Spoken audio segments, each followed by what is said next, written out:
सहारा फाउंडेशनचे राज्यस्तरीय पुरस्कार जाहीर। शनिवार दिनांक 15 फेब्रुवारी रोजी होणारा पुरस्कार कर्त्यांचा सन्मान दैनिक सहार, दर्पण सहारा फाउंडेशन, सहारा रेस्क्यू फोर्स व कोल्हापूर जिल्हा श्रमिक पत्रकार संघ वर्धापन दिनानिमित्त दरवर्षीप्रमाणे याही वर्षी राज्यस्तरीय पुरस्कार 2025 चे पुरस्कार जाहीर करण्यात आले, अशी माहिती यावेळी संस्थापक पापालाल, सनदी अध्यक्ष महेश कांबळे, मांडवकर, उपाध्यक्ष सचिन सुतार यांनी दिली।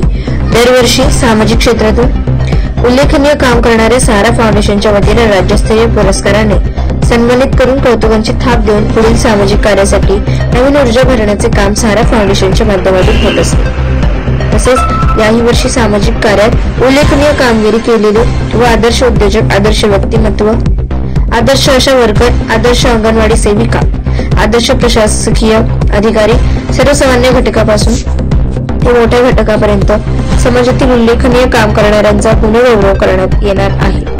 सदरचा भव्य असा सहारा फाउंडेशन राज्यस्तरीय वितरण समारंभ हा शनिवार दिनांक 15 फेब्रुवारी 2025 रोजी सकाळी 10 वाजता शिवनंदी कार्यालय कबनूर येथे होत आहे।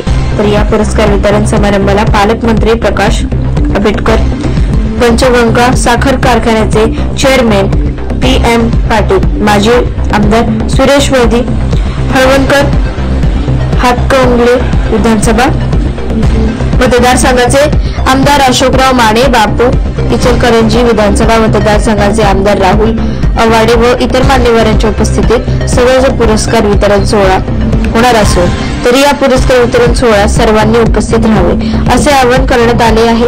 तरी यावेळी कोल्हापूर जिल्हाध्यक्ष महेश कांबळे, मांडवकर, कोल्हापूर जिल्हा उपाध्यक्ष सचिन सुतार, संस्थापक पप्पालाल संधी, सहार फाउंडेशनच्या संचालिका रिजवाना मकानदार यासह फाउंडेशनचे पदाधिकारी उपस्थित होते। अजिंक्य महाराष्ट्र न्यूजसोबत मुख्य संपादक संतोष।